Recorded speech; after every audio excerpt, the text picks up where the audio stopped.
Welcome to the Bard of All Trades show. I'm your host, BradElBard, and today I have the man, the magnanimous man behind Art of War and many other incredible martial arts-oriented projects, Mike Bickings, in the house. And before we get started, I just want to shout out my sponsors. Thanks for supporting the show. Valley Jiu-Jitsu, if you guys are in the Allentown area and you're looking for some Jiu-Jitsu, mention Brad the and you get a week for free. You've learned how to beat people up. Also, darklegacy.net. If you like horror, sci-fi, and creative writing, check that website out. Link in the description. And also, giant shout out to all my Patreon subscribers and all that good stuff. And a final shout out to Art of War and also Rat Pack Fighting Systems. All you guys out there, I love you guys. And Saga Jiu-Jitsu. I've been training at all these places. They let me get them free open mats, so I appreciate you guys. Some more guys from Rat Pack. Dude. I haven't given us any fighters in a minute, and I love Rat Pack. Yeah, man. I'll say D-Boy. I know he's done a ton of like the Fury grappling. D-Boy's an incredible martial artist. I'll bet you if he put some gloves on, put the hurting on some people, man. I want a shirt too. I love the logo. Yeah, dude. Yeah, I need a fat guy shirt. Yeah. Yeah, dude. Well, Nick Massington got some good design skills out there, but let's talk a little bit. Yeah, I think he came up with the design. He has a good aesthetic to him, you know what I mean? But you're actually a graphic designer. I didn't even know that. You're actually the one that put together kind of all the logos and things for all these promotions, and we got these coming up. I don't even know what to start with right now, Mike, because you're just a man of many things. I do all my own posters. For years, I've been doing this stuff. I do all the graphic design for CES on Fight Pass out in New England, USKA Kickboxing, my buddy Gary Grant, RDR Promotions, which is Rodney Rice, who's taken over the boxing scene in Philadelphia, Monster Factory Pro Wrestling. Then I've done a bunch of freelance stuff. I've done stuff for UFC fighters and Bellator guys and all the promo on the Roy Jones fight in Delaware. So I get around. I've been doing this forever. Yeah, man, that's awesome. Mike, I kind of want to ask you, man, what was it like? What was the childhood like experience that you had that made you interested in like the martial arts community? Like, can you tell me like where did this spark for this ember come from? So when I was a little dirtball kid on Pratt Street in Frankfurt, we didn't have cable TV. What we had was different channels: channel 3, 6, 10, 29, 57. And something called Kung Fu Theater used to come on around like 12 or 1 o'clock Saturdays, and it was always a Kung Fu movie, and it was always like the Shaw Brothers, like the classic stuff. Like, you ever seen Five Deadly Venoms? No, not that one. I love Bruce Lee stuff, so I'm sure if you rattle some off, I know we'll have some in common for sure. Bruce Lee stuff. Yeah. Five Deadly Venoms, Chinese Super Ninjas, and then I was a nerd. I got like into ninja stuff and Revenge of the Ninja, all the old Sho Kasugi stuff. I just took to it. I thought it was really cool, the weapons and all that. Hell yeah, man. Some friends and I used to order out the Asian World of Martial Arts catalog, buy Chinese stars and throw them at trees. Oh, dude, that sounds fun as hell. I used to do that too, man. Stuff. I used to wear shit that I had no business having. Razor sharp, like kamas, like ninja weapons. Yeah. You do anything with the nunchucks? I tried. Oh, I love the nunchucks. What's going on? It's not picking up his audio. Sorry about that, guys. A little technical difficulties. I've left these cables in the car in the winter time, so I think they got the O-ring on that kind of got messed up. But yeah, man, we were talking about like some of them old martial arts and stuff. Did you ever like start doing like karate and stuff like formally and stuff? Like how did you? Nah, there was a spot in the city in Frankfurt. There was a gym. It was called Mario Cancellieri. It was right at Margaret Orthodox, across the street from the sneaker stores. Yeah. And that was kind of our hangout. So, like, once a year, we would go up there and ask for information because we thought the guy was cool, but we were too broke to afford lessons, and you couldn't piss the guy off and go in every week. He'd be like, come on, you can pay or get out.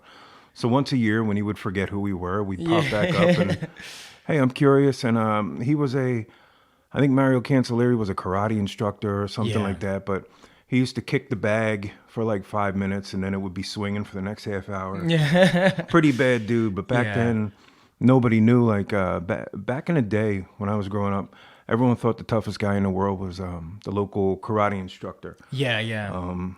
Usually those guys it would go to their heads. A lot of them were like your typical mullet with IROC guys driving around. I can't hit nobody because it's against the law. My hands are registered. Yeah.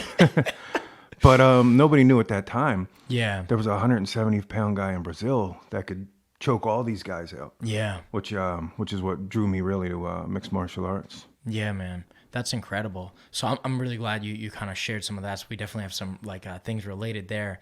Did you what did you do to kind of get involved with like the business of martial arts? Like I'm curious, like what was your foray into like getting involved? Like obviously you own your own promotion now, and it's an incredible success. I gotta say this. I spoke with a lot of MMA people that I know, and every time I dropped your name, I hear nothing but good things. So I know you're putting together a really good promotion, man.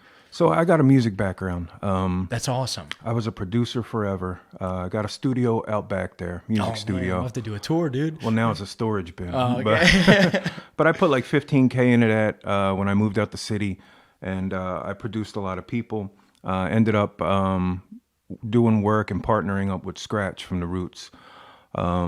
Scratch at that time had walked away from the Roots, issues with not getting paid as much as the rest of the guys in the group. Wow. So when he stepped off, he got a lot of good gigs. So I got to see a lot of things working with Scratch. I got to do the Rock the Bells tour, got to go down, a limousine pulled up in front of my house one night, and we went down and opened for Wu-Tang. Oh, dude, that's at BB sick. King. It was crazy. Yeah, dude, that's incredible. So what was your involvement with the music end of that? I was the producer, made all the beats. You made the beats sick, man. But the way that it went south is I would make beats and I'd charge somebody like, all right, give me $500 for a track with an instrumental. I don't get as far as the mixing down, but I do a pretty tight mix.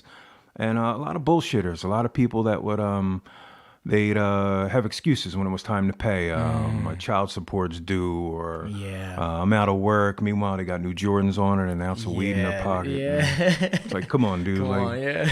And they would bitch like, I can't believe a record label hasn't given me $1 million yet. Well, you won't put $500 behind yourself, but you want Puffy to come over here and give you $1 million in a briefcase. It was just, in a briefcase. It was very frustrating. Yeah, man. It's definitely one of off. those things. Like I had to learn that lesson as well. You know, you got to really start investing, because I remember I had like a Kramer like guitar, like when I was first playing open mics, and I had like a shitty PV amp. And then once I like invested and got like a nice Ibanez with a tube amp, like not only the quality of the stuff that I had, but people took me a little more seriously. And I was obviously practicing a lot more. So, you know, the evolution kind of goes with that. But yeah, like that's a beautiful point you made, man. If you're not going to put $500 into yourself, how can you expect someone else to do it? Yeah, it was just getting cheesy. And I had, at that point, I moved up from the city.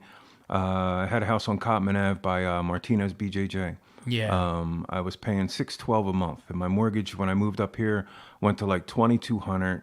My wife was nervous, but I just wanted to make the jump. Philadelphia, I grew up there. I love my city, but I lost a couple good friends and family members. My cousin got murdered. Man. He was in the business of robbing drug dealers. Tried to get the same guy twice in a day. As a result, we adopted his son. I became a dad for the first time over drugs. Lost another good friend, Jay, over drugs. Friend Amanda over drugs. And drugs are so powerful that people that don't do drugs are still affected by drugs. I've never been high in my life. I've never been drunk in my life.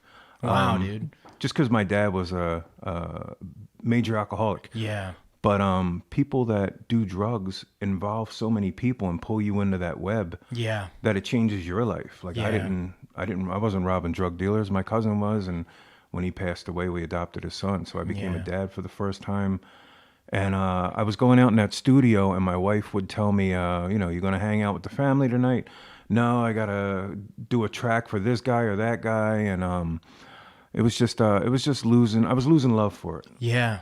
I love music because when I was a kid, my aunt Dolores used to mop her house in the projects, and she would open the front and back door, and she would just play like Motown records. Yeah. So I fell in love with music at an early age because when they started sampling, I would recognize where those samples are coming from the original records. Yeah, definitely, man. So music was my first love, but the bullshitters that were involved kind of chased me away. I still have some friends that were in the music game that I still love, but a lot of people that they would bullshit. And another thing about music is rappers would always talk about how tough they are, and they would have egos. Yeah. And they give you an attitude and this, that, and the other. Even in the studio, right? Like, dude, I'm on your side here, dude. I'm trying to help you out. It was mostly respectful, but you could, sometimes there was an attitude. And then I branch over to MMA, and I got 125-pound female fighters that could beat me to death with their bare hands. Yeah. And they're the nicest people. So we go from people that talk about what they could do and who they're going to shoot and all that stuff to people that actually are physically tough and can tear your arm off. Yeah. And they're the nicest, most humble people in the world. Yeah, it's incredible, man. I'll say that about your event too, and it's one of those things where I had gone to a UFC event one time, and it was actually earlier this year, and it's ironic that I got to film Art of War 25 with you as well, and that was kind of my first foray into the local scene, and it's crazy, like the big personalities you get in the UFC, and how humble. I don't know if it's the Northeast, man, because in the Jiu-Jitsu it's very similar, man. It's just there's a lot of very we're very honorable people in the martial arts scene around here. Like you don't see too much of that cocky stuff. No, and I've met rappers that really believe their own bullshit. You're not going to shoot anyone. You don't even have a gun. You don't even sell drugs. You just rap about it every song. Yeah, for the most part. There's a lot of real people I've had interactions with that are legitimately gangsters and shooters. Yeah. But then there's people that are just bullshitters. And then I started meeting some of these MMA guys. Eddie Alvarez. Eddie Alvarez is a legend. Eddie Alvarez don't owe me a handshake. He don't owe me a, how's your son or a picture or anything like that. Eddie was one of the first people I met. Eddie's the most humble guy on the planet. He'll stop. He'll have a conversation with you. And he's not looking past you when he talks to you. Yeah. When he talks to you, he genuinely wants to know how's your family, things like that. So guys like Eddie Alvarez, and then Ricky Miglerese. Ricky Miglerese, from meeting him in the beginning and watching what he does and starting to encompass his body of work. This is a guy that was training with the Gracie family before the UFC started. So everyone now wants to be a BJJ black belt and all that. This guy was doing it like back in the 90s, late 80s. He actually defended the Gracie Challenge. Are you familiar with that? No. So the Gracie Challenge, when the Gracie started, they wanted to promote their martial art. So what they would do is they would say, all right, $100,000 to anyone that can beat a Gracie. That's wild. That's if a bold you beat claim. a Gracie, then it was like, you get $100K, but there was a catch to it. I believe, and I read the Gracie book a couple times. I believe what the deal is if you fight for the $100,000, if they beat you, they're not going to stop when you tap. It's a fight. Oh, man. If you do it, if you test your skills against them without defending the Gracie Challenge and no money's up, they'll stop when you tap. And everybody tapped. No one ever beat them. Yeah. So, I mean, I'd hate to be in like an arm bar or something like that. And those guys are like, you're losing that arm. Yeah, you can keep the $100,000 now. Just give me my arm back. Yeah, they're going to unscrew your shoulder and shit.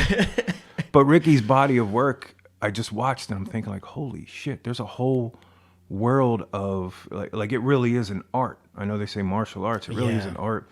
And this guy has a hold that could break every single bone in your body. You could spin a wheel and it could land on any bone. He has like 10 holds that are perfect to break that bone. Yeah. So I started seeing how serious these guys were, how high level. And I really started to appreciate the dedication they put in. And then they all ended up being cool. Again, Ricky's a guy that doesn't owe me a handshake or anything. And every time I see him, it's all love. So a guy that tough and that high in his field, to embrace me as a new guy on the scene was just, it was really cool. Yeah. Well, I think like I said, everyone that I've spoken to about Art of War with, only good things are coming out of their mouths about it. So I think you definitely came in and you're bringing something to the table, I think, to like the PA scene specifically from my perspective, where you're really offering a platform that wasn't there, man. I don't think there's another MMA promotion that's at the level that you're at that's giving opportunity. Like how many debut fights did we have at the last event? We do a ton. I know. It was awesome, man. Like, you're the first foray a lot of these guys have in. And they all say, man, Mike, take care of us, man. My matchmaker, Jillian Peterson, has been a godsend. Yeah. Matchmaking's not fun because you get two guys to agree to fight. And that's after you get about a week or 2 weeks. It ain't like the old days. Like, back in the day, when MMA first started with Matrix and Locked in a Cage, people didn't Google people on the internet. There was barely internet. So if you were supposed to fight another guy your weight, you would just get a name. Yeah. Steve McCabe, he's a local legend. Steve used to talk about taking fights without even like Googling a guy. You didn't ask for his belt in BJJ or anything like that. It was just, do you want to fight Tom Smith on this date? And these guys are maniacs. Steve McCabe's a monster. He would just sign up for it. Like, yeah, I'm there. Yeah, that's crazy. And then he would show up, and it's amazing. But nowadays, they do a little more work, some more than others. A lot of guys will take fights. Other guys, they got to pull your Carfax and run your credit, and pull your Carfax before they'll sign up to fight. Yeah, man, it's super interesting. Something like, I'm not a big competitor, man. But the times that I do compete, some people will be like, yeah, like this guy's in your bracket. I'm like, dude, I don't want to know anything about my opponent, because then I put some humanism into them. And like, I'm an empathetic dude, so it's like, man, I need to look at that dude like he's a flesh and meat that's possessed by a demon. You know what I mean? I can't look at him like he's a human with kids, because I'm be like, man, I'm gonna have to try to break this guy's arm. He has a job. I don't want to do that. Yeah, you know exactly. what I mean? So it's that's one of the things like kind of behind my theory on that. But yeah, man, it's incredible to see how the dynamic of all the martial arts come together here, man. So I want to ask you, in your opinion, where are you seeing a lot of like the most dominant and the gyms that are winning a lot? I see Martinez BJJ winning most of the time, and because of you, I had the honor to go visit Will at Martinez BJJ, and I got to hit an open mat with those guys, and they're killers, man. It's beautiful to see their jiu-jitsu style is super oriented on MMA. Like, I remember rolling with their guys that are about my skill level, and they put me in positions where if striking was legal, I would have been in trouble. Yeah, you know absolutely. what I mean? It's like, it's a good thing I know how to like invert and do some fancy jiu-jitsu stuff, because man, it's a problem, and it's just beautiful to see that. But then I don't know too much about Muay Thai, and you were saying you got some stuff involved with like the kickboxing and things like that. So I'm just curious, like, where do you see the evolution of this stuff coming from in the East Coast, Northeast that we're at? Well, years ago, if someone got to call the UFC, it was like getting drafted in the NBA. It was so isolated. It just didn't happen every day. Now the UFC has grown, and they have a lot of contractual agreements with their broadcasting. Sometimes the UFC will have like 2 shows on in a week. As a result, it benefits regional fighters countrywide because they need more talent. Dana White's Contender Series, things like that. Or sometimes you can skip that if you're lucky, and you can just go right to a UFC fight. You may not be on the televised portion, but you get the call. You're a UFC fighter now. Yeah. So with the obligations that the UFC has with their networks, ESPN, ESPN2, and pay-per-view, they need more fighters. So they're pulling more guys regionally from the scene, which is fantastic, because years ago it was Eddie Alvarez and that was it. Yeah. Now you got all these fantastic fighters. It starts with you got Sean Brady, you got the Dawkins brothers, you got Joe Bodybags Piper, Andre Arlovsky. These are all guys that are up there on that level, and they're doing fantastic. They're not just there, they're winning. Yeah, which is really proud for Philadelphia. Definitely is. Yeah. So these guys are they're doing their thing at the next level, and they're making their gyms bigger. Yeah. So when a Dana White is looking for more fighters, or the UFC's matchmaker, Sean Shelby, you're calling a Martinez right off the bat. You're calling a Daniel Gracie, MPR, Endurance, Grindhouse, places like that. Those are the schools that are starting to be known now as UFC feeders. So it's great for their school. It increases the popularity of the product.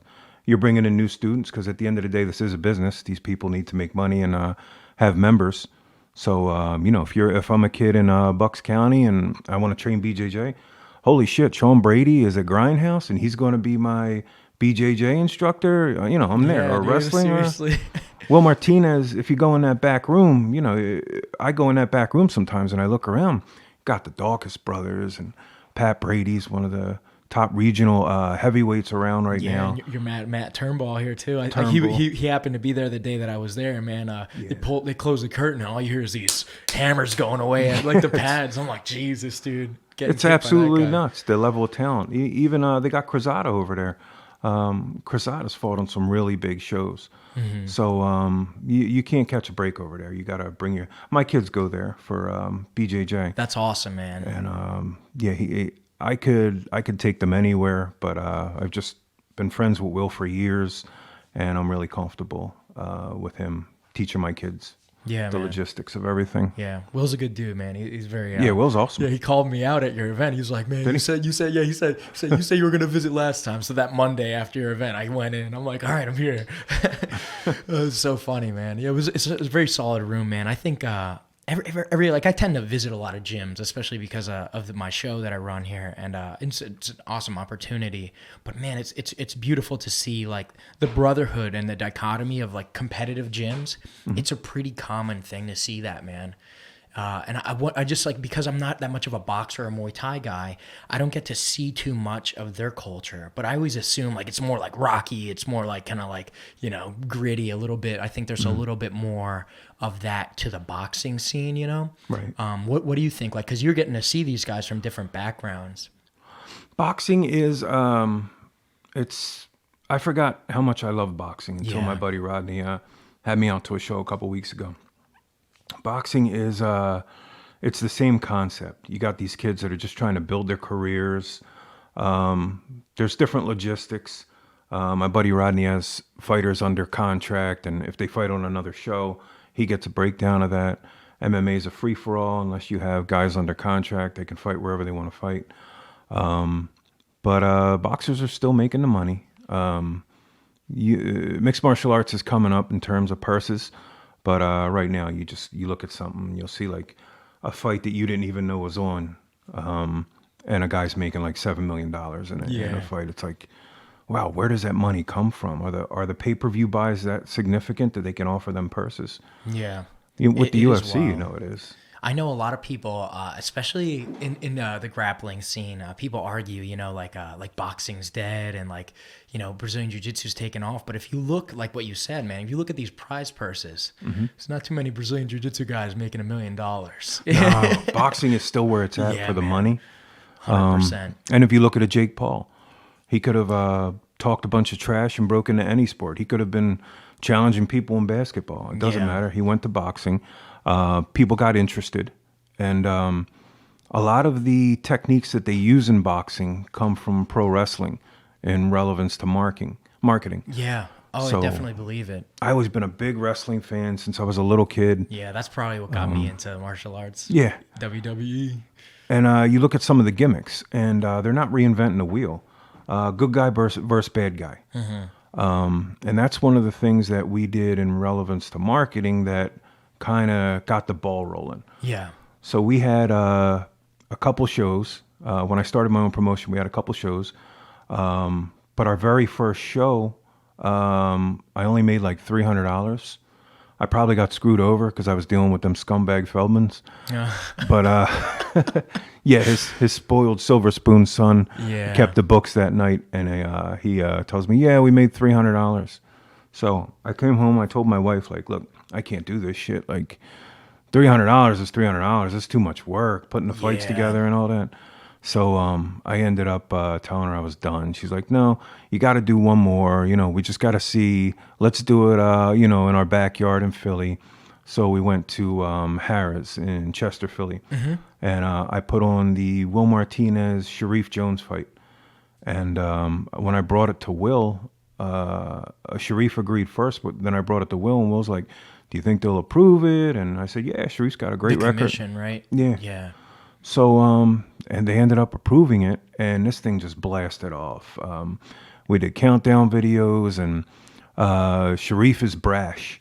Sharif would say some stuff that would just, you listen when he talks because you want to know what he's going to say next. And Sharif was talking, Will Martinez is old. You know, it's over for him. I'm the next generation.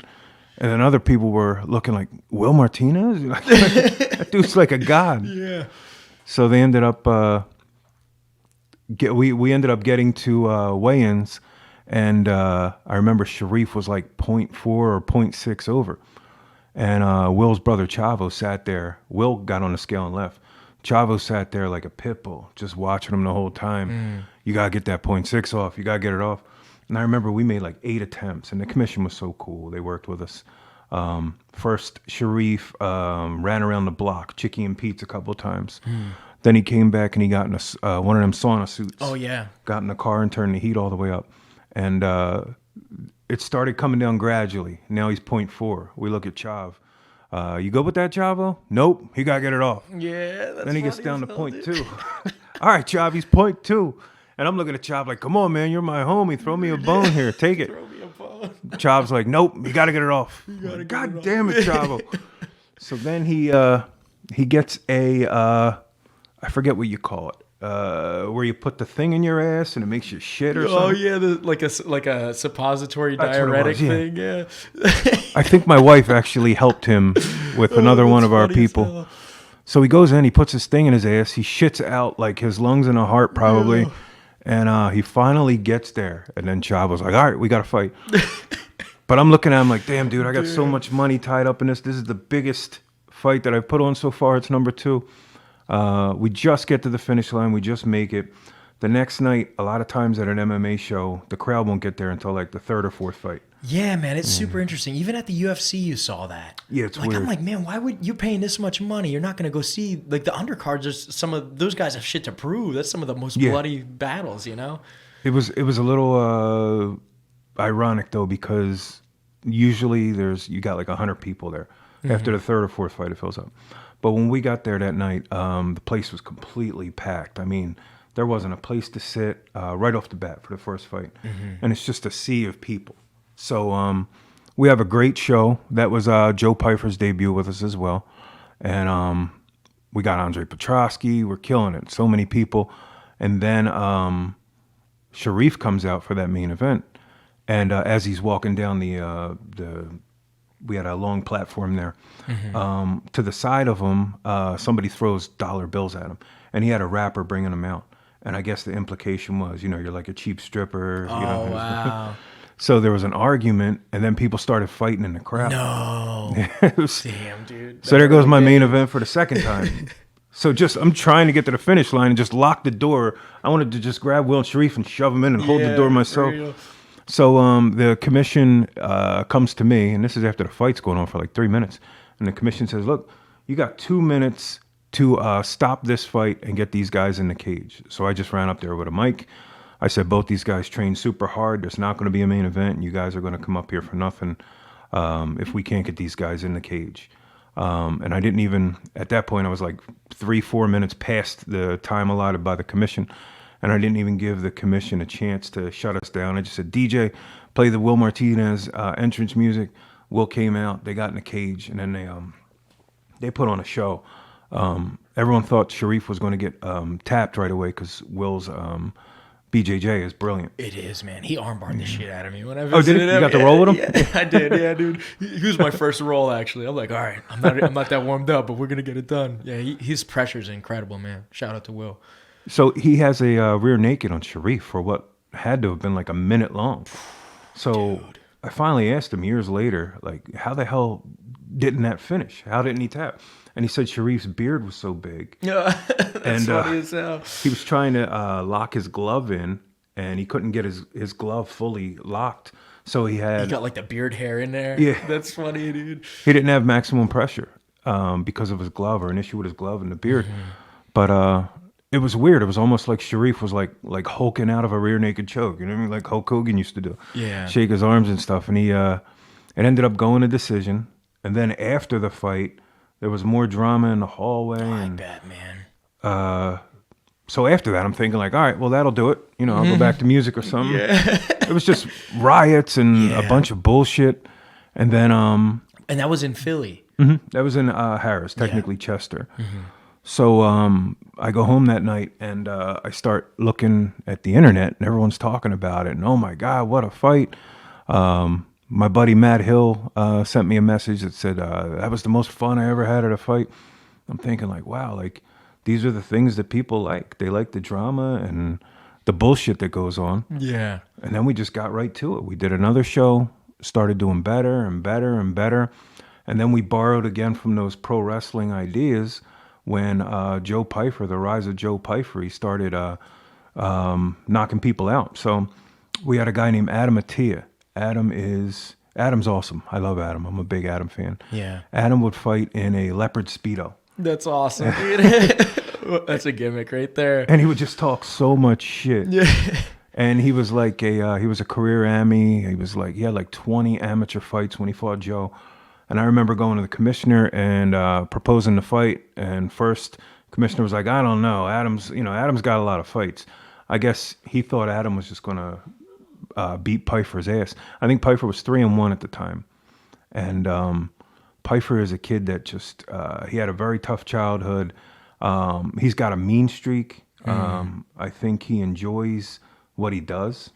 And in this sport, that's probably something you have to do. You can't worry about not hurting people, like you were saying. Yeah. Pfeiffer likes to he likes to leave his opponents in the cage every time he fights. So yeah, Atem starts talking all that shit, and of course I got to make sure I'm there with the cameras. And Atem's saying, I'm going to go to Philly and I'm going to beat down Peter Pfeiffer. I'm going to take that middleweight belt, and I'm going to eat McDonald's. I'm not even going to train. I'm going to eat McDonald's. So now everyone's looking like, Joe Pfeiffer? You're going to do that to Joe Pfeiffer? Like, do you know who Joe Pfeiffer is? And I think back then people knew that Joe was destined for the UFC. Yeah. So Atem comes out and he's got the leopard Speedos, the trunks on and all that. And Pfeiffer comes out and then they start fighting. The bell rings and the whole crowd is just standing there like on their feet. And Joe drops him with a jab, just a straight left jab. Damn. And he falls and he gets right back up, but you could see on his face like, holy shit, this guy hits hard. And then like another minute goes by and Pfeiffer just throws a right down the pipe and just to set it up and throws a left hook from hell. And Atem falls down. He's face down on the ground and you see a puddle of blood just start to form. Oh, damn, dude. Yeah, it was scary shit. Yeah. Because you got to remember, like we were talking about, these are the coolest, nicest guys that you'll meet. It's not like you don't want to see either of them in that situation, man. Especially Atem, because Atem, he did us a favor. He came down, he promoted a hell of a fight, and then when the bell rang, he got in and he fought Joe Pfeiffer. So the crowd's going absolutely nuts, but Atem's in a real bad position. He's got a puddle of blood just around his face. Yeah. Finally, he wakes up, and he was in there from the time he got knocked out to the time he got out of the cage, might have been 10, 15 minutes. He leaves that night and I come home and I'm in the hot tub out back. I'm talking to my wife and I'm saying, I don't like that shit. Like I'm not somebody who, when someone gets like seriously fucked up, I'm not somebody who like, that was cheering awesome. And shit. Yeah. I've seen some crazy kicks and stuff like that. Guys getting like head kicked and they're, when they do the stiff thing, their body gets stiff. Oh yeah. They seize up, right? Yeah. Yeah, man. It's scary rough shit. to see. It's rough to see. It's neurological and it makes you worry about their brains. Yeah. So I'm telling my wife, like, I'm in the hot tub. I'm like, man, that sucks. I don't know if I could do this anymore. I don't want to see people get hurt like that. And we come in and, we're both feeling down about everything, not knowing if we're going to do another show. And then my phone just starts dinging, like boom, boom, boom, boom. And I look and there's like 8 messages with us tagged in it. And then like boom, boom, boom, boom. And then the rest of the night, our phones were just going wild because everyone was tagging us. Up. And it put us on another level. Now all of a sudden, these are the guys that did the Martinez Sharif fight. Now they got body bags, and body bags is probably going to murder someone at some point. And it just started to grow our name and blast our brand out. And then we began to legitimize everything with these high-level guys. Andre Petrosky, the dude he's killing it in the UFC right now. He's huge. Matt Semmelsberger came in and landed the best flying knee we've ever had. Went straight to the UFC after that, and now I think he knocked someone out in 17 seconds. His first fight out there. So these guys are really doing their thing. But the fact that they started with us sometimes is not Matt. Matt had a ton of fights before us, but it's humbling that Body Bags and Petrosky spent the bulk of their careers with us, and now they're doing their thing. And if you know Pfeiffer, if you've ever had conversations with him, this is a kid that he grew up very hard, never had anything.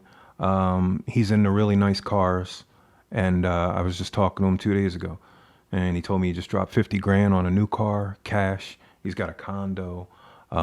He's in the UFC, and he's where he belongs. Yeah. So hopefully these guys, nothing lasts forever, especially Yeah, in the of fight course. game. Yeah, man. Like, especially you never know, like, when a serious injury will put you down. Yeah. You know what I mean? Look at Anderson Silva before he got that, you know what I mean? Before he did that thing to his shin, you know, he was unstoppable. Yeah. You know? But I always tell these guys, buy real estate. Yeah. I get it. You're 22. You want a Corvette with beautiful rims or a Ferrari or Yeah. something.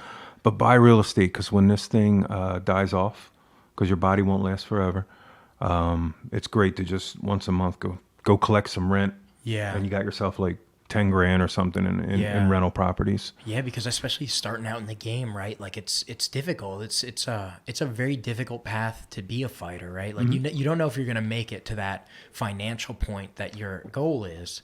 So you need to be strategic about investing. It's so hard to do that, man. So that's great advice, Mike. I think you're definitely telling the guys the right stuff there, man. And every fighter has their own story. Turnbull, for example. His record was upside down for a little bit because he's not scared of anybody. He'll fight anybody, any place. You know, you just give him a contract, Matt will sign it. Yeah. Now he's starting to work his way back up. In my opinion, Matt's definitely UFC level. He just needs to, stop fighting these Bellator guys, and everybody needs to grow their product. Yeah. So you can. You could say, I don't dodge nobody, I don't want no cans or anything like that. Oh, that's great, but, if you're the toughest guy in the world, but you're 7-7, the UFC may not come looking for you. Yeah. Matt's taking some tough fights now, but he's given himself a little room to grow. Yeah. So that's a good thing. You gotta work that out. You gotta worry about your own best interest. As much as I'd love to see him fight another Turnbull, actually, this Turnbull guy's a killer. Yeah. So he didn't take a step back with him. Yeah. So yeah, I mean, we're looking at the poster now. We have a December 10th event coming up. We didn't even say it yet, but Mike's going to be giving away some tickets for you guys. So make sure you keep an eye out. We have like some info in the description and in the chat there about how you can win the tickets. Just take a screenshot of this and post it and tag Art of War and my. And BradElBard on Instagram or wherever, Facebook, pick a social media, tag us, and that'll be your entry. And I'll do like a big raffle tomorrow. So you got like a whole day. Tell all your friends to do that. We're also going to put body bags in the Hall of Fame at intermission, so it's going to be a fun night. Yeah, man. Oh, that's such a great. I'm glad you mentioned the intermission. So it was interesting. Eric and I, when we were doing like the fight companion at the last event, you had a halftime show with like your Michael Jackson guy. Yeah, and I thought that was awesome, man. Like I was like, dude, when have you ever seen an MMA event do a halftime show? Like I'm a musician myself, so I'm like, you know what, I can fuck with this, dude. This is actually pretty cool. We have no parameters. Yeah. A lot of these regional organizations, they're so stuck on blowing the UFC and being cookie cutters. Yeah, cookie cutter, right? And it's so boring. If listen to some of these regional commentators. They got to scientifically break everything down. Yeah. A lot of the people don't give a shit. I'm just watching because my cousin's fighting tonight, or my uncle, or some dude I work with is fighting tonight. I don't want to hear you overanalyze the logistics of, what he's doing, blah, blah, blah. And it's boring. They don't have no personality. One of the things we did when we first started, our main competitors had the top guys under contract. Mm-hmm. So in order to compete, we had to do some things that were out of the ordinary. Of course, yeah. One of which was letting our commentators curse. So when you watch an old video of Joe Pyfer knocking someone out, my guys, if it was another organization, it would be a well-timed right hand, and my guy's like, holy fucking shit. So we awesome, wanted it's realistic, man. Exactly. Yeah. We want it to be like if you're watching the UFC in your living room with some homies. Yeah.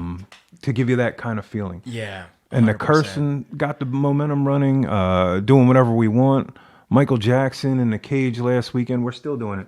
So no parameters. Well, tell me a little bit about that. Was that the first time you did like a halftime show with a musician? Because I don't think you did at the time that I filmed it. We had Michael in our cage another time before. His name's Buddy Katz. Buddy Katz. Yeah, he's a dude from over in Camden. That's awesome, man. He does a Freddie Mercury too. Yeah, that's sick, dude. That's awesome, man. So like, how'd you get the idea to kind of put that together? Because I think it's awesome, man. I think like a halftime show, first of all, it gives like kind of gives everyone that's running the event kind of a time to go pee. Like, Right. So it's nice. That's always a good thing. So we're in 2022. We're in an era where people are entertained by. Is my cat all right on that table? Yeah, man, he's good. All right. If she gets in the shot, it's cool with me if it's cool with you. Just keep him off the buttons. Yeah. What's the cat's name? Pocus. Pocus. The Halloween cat. Dude? I get a lot of cats on this podcast, man. So in 2022, people will share a video on World Star where like 10th graders are beating up a 5th grader. Yeah. And you look and it's got like 11 million views. People are just weird. Yeah. You know, how they want to be entertained. But you have to go with the flow. If that's what you like, if that's what you're into, all right, you know, we're not going to have any parameters. And nothing is too stupid or too extreme in 2022 to not put on something. Yeah. So we do whatever the hell we want. If I want to put Michael Jackson in a cage or, God forbid, I find a fake Prince or something like that. Dude. Oh man, I can make something like that happen. Yeah.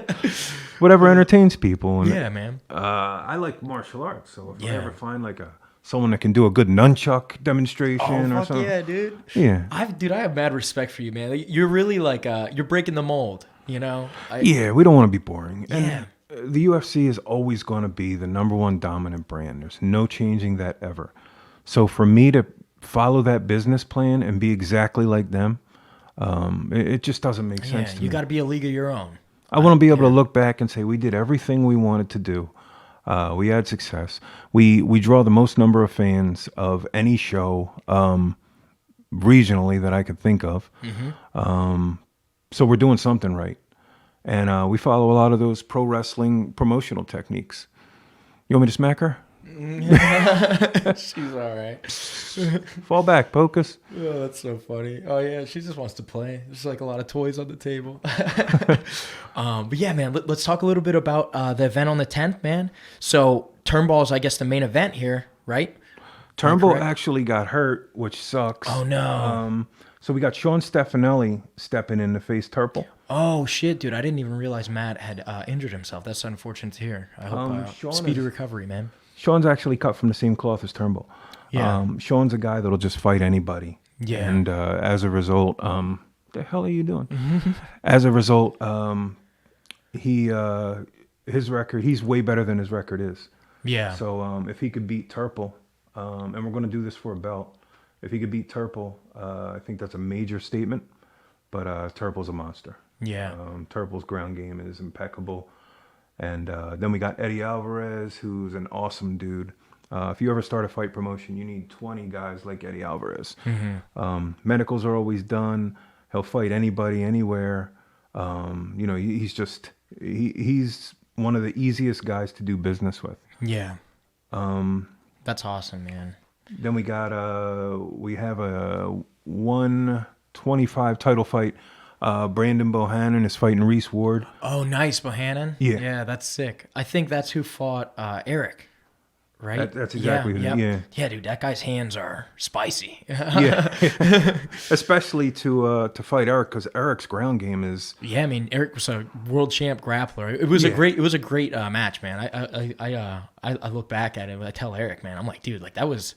It was a perfect clash of styles, you know what I mean? And they both held their own with each other. Yeah. That was a great fight. I think they'll probably end up fighting on the pro circuit one day. Yeah, I can only hope, man.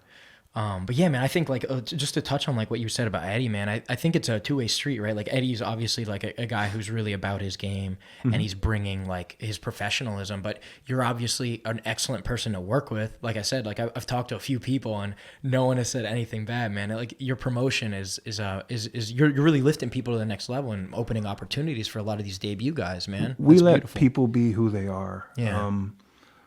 If you want to come out with a big flag of your country on your back, or whatever it is you want to do, we try to take that and, basically put it like, amplify it. Yeah. And these aren't things I made up. These are things that I learned from pro wrestling. Mm-hmm. You get that buzz going, and then it's up to these guys to deliver in the cage. But if they do that, we definitely help out with the promotion and marketing. The fact that I do the graphic design and I can get graphics out like same day in most cases.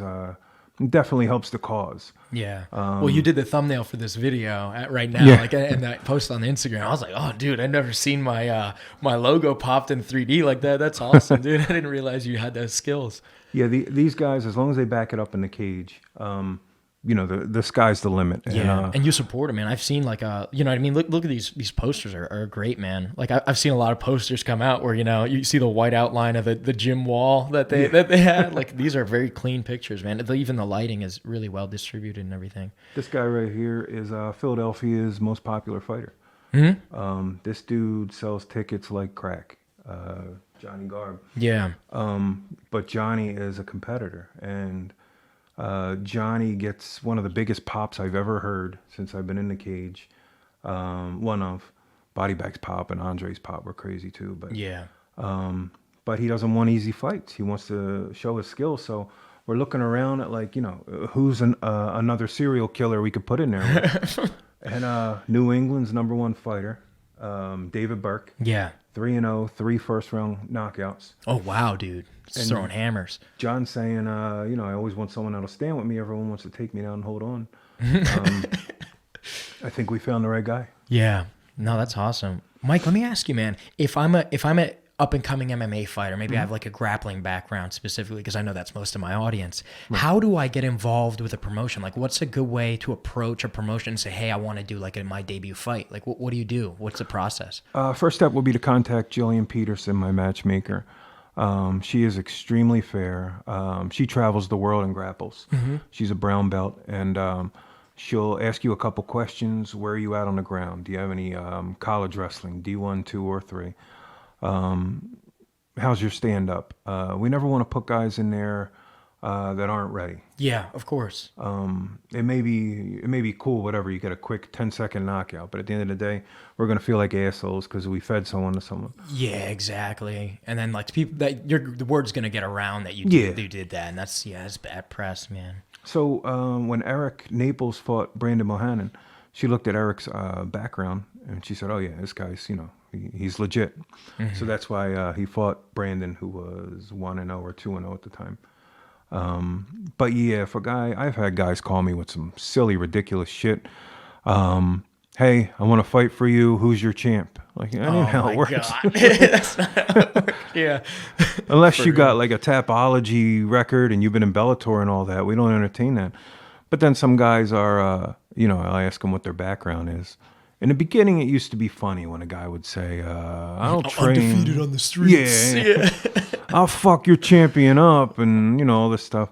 Those are the guys that aren't even going to show the night of the fight. Yeah, right.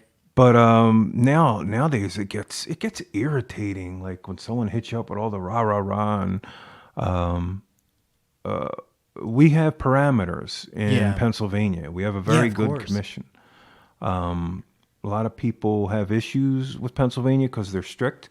Yeah. I like Pennsylvania. Yeah. But then again, I've definitely heard that it's strict. So I'd love to hear your take on like how you handle approaching it and making sure you're, you know, within the limits. It's strict, but I don't break balls. Yeah. If I send Greg Serb a fight and he turns it down, Greg will tell you.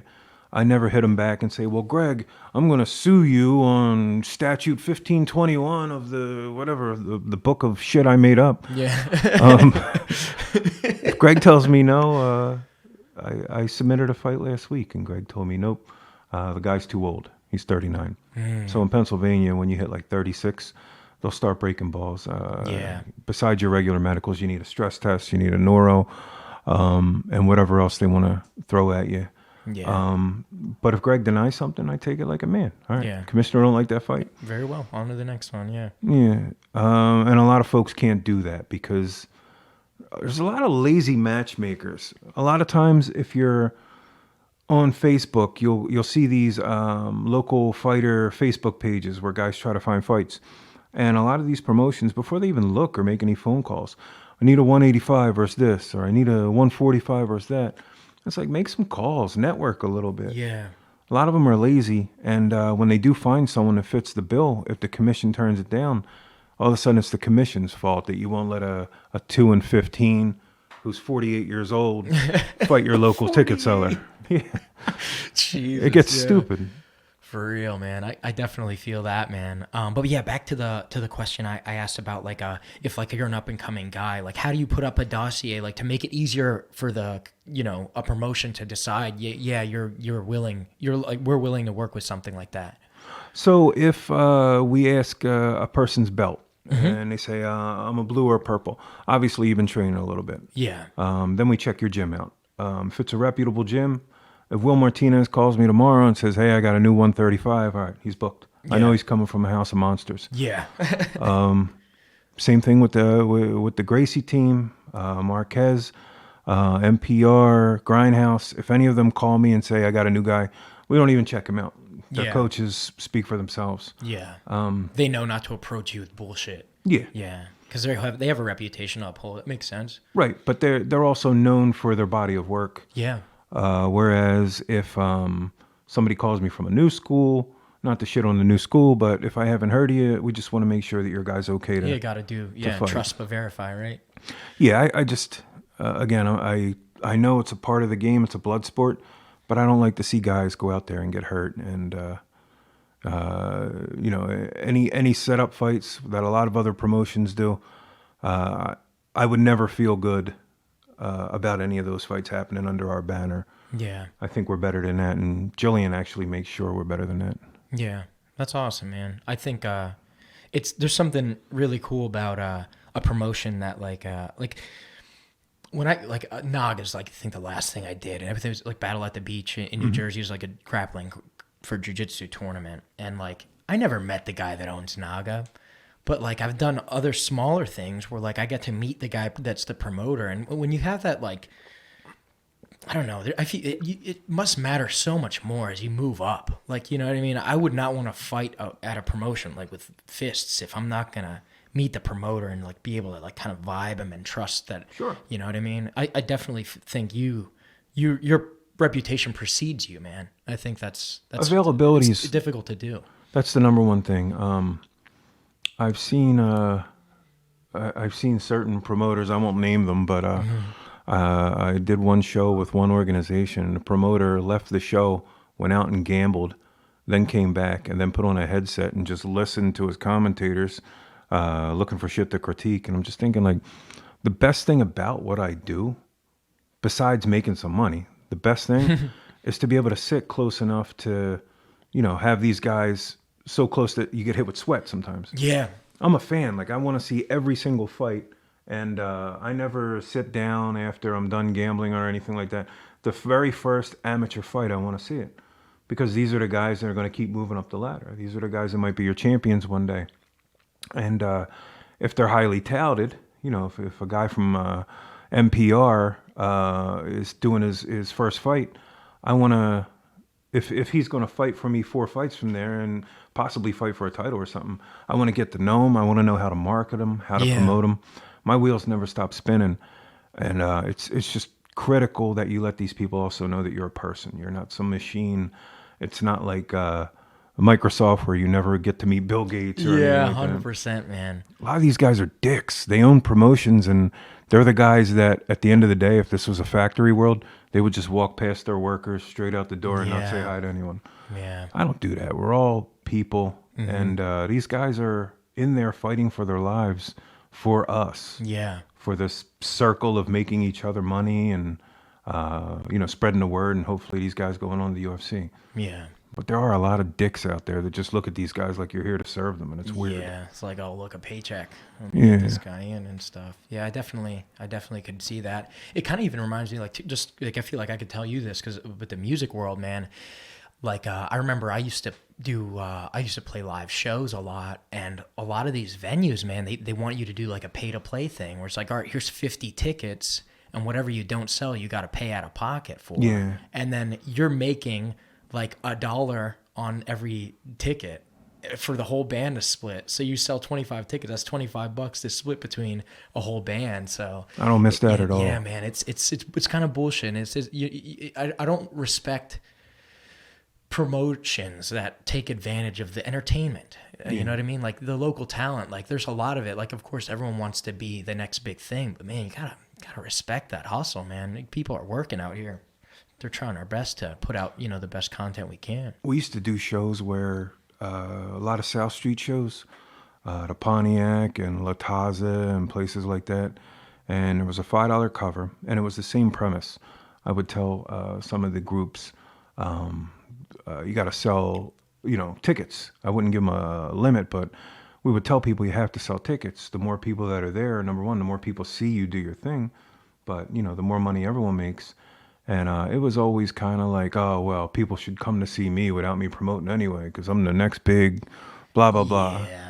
The ego's got in the way. Yeah, no, there's definitely, it's a give and take. It's a two-way street, you know what I mean? Like, of course, I'm going to promote my show. I want people to come out. But to put, like, a stipulation, like, for you to get paid at all, you have a minimum requirement outside of your training and practice. It's like, come on, man. Like, I'll do my best to sell some tickets or something, but...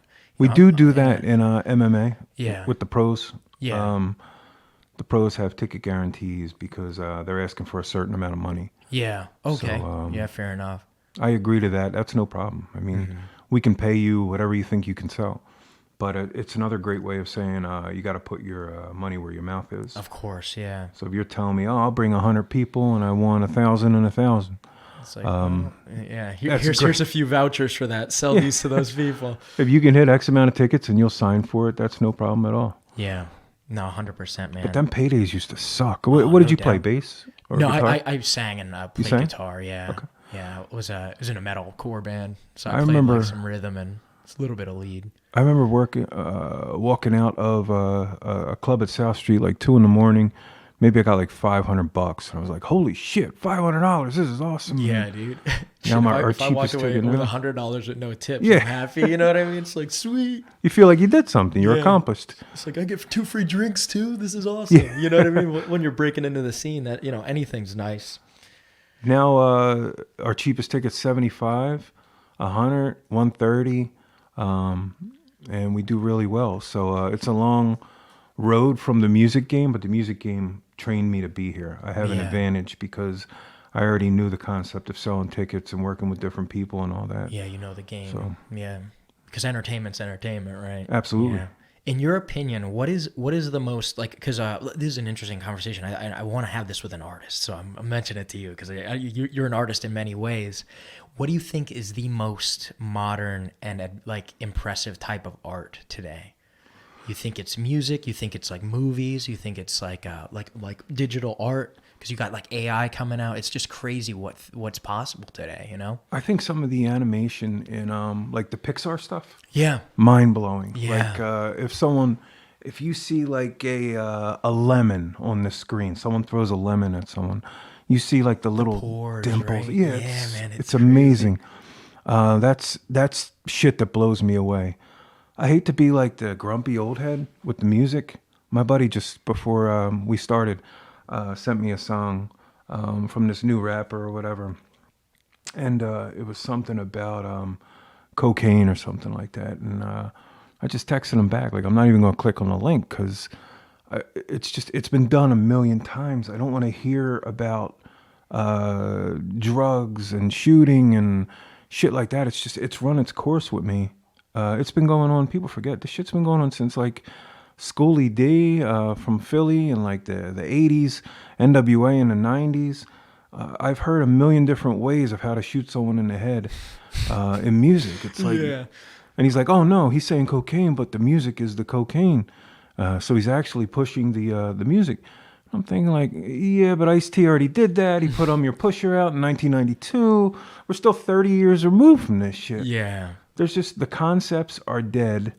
And I think the thing is when someone wants to be a musician, the safest road to do that is to copy somebody else. So nobody looks at you and says, oh, you're corny or whatever. Well, how can I be corny if I'm saying what he's saying and he's big? Yeah. But that was always my thing, the originality. I put a lot of passion into that. And when people just kept saying the same stuff over the years, it just started boring me. And now hip-hop, in my opinion, is based on production. Mm-hmm. A hot beat's a hot beat. That'll you listen to something and you'll nod your head either way, no matter how bad the guy sucks. I'm not a big Drake fan, but some of Drake's beats are really hot. Yeah. But to me, music died a while ago. Nothing moves me, which sucks because I was such a big hip-hop fan. Yeah. But I mean, I love gangster rap. I don't know why, but like it's crazy. My black belt Pat back in the day at Valley Jiu-Jitsu, man, he used to throw on like Nas and Biggie and stuff. Sure. And I don't know why, bro, but it just feels right to choke someone, to hypnotize. I don't know why, but that's just the right thing to do to that song, dude. Biggie's classic, but now you hear, I'm sure you could appreciate this. Every instrumental's 80 beats per minute. Yeah. Heavy 808s, a real fast hi-hat pattern, and then some shitty mumble rapper. Yeah, dude, that stuff. With tight figure skater pants, talking about how he's going to shoot 100 people. It's like, come on, man. Like, say something original. And it just, it bores me, but I'm old school, man. Like, I still drive up and down the block, and I got my radio, not obnoxiously loud, but I want to hear some Nas and bass. Yeah, man. Biggie and Mobb Deep and people like that. Absolutely. Well, there's a New Jersey rapper I had on my podcast. Shout out to Champion Sal out there. He has a studio actually as well, but man, his stuff is solid, man. Yeah. He's making like modern gangster rap. Okay. You don't hear it. You don't hear it anymore, and it's. I'll shoot you a link. Maybe it'll be up your alley. Hopefully. I also got over how hardcore it would be because I've been to the morgue. I identified my cousin, who was pretty much my brother that I grew up with. He had a tennis ball size bullet hole about 4 inches below his chin.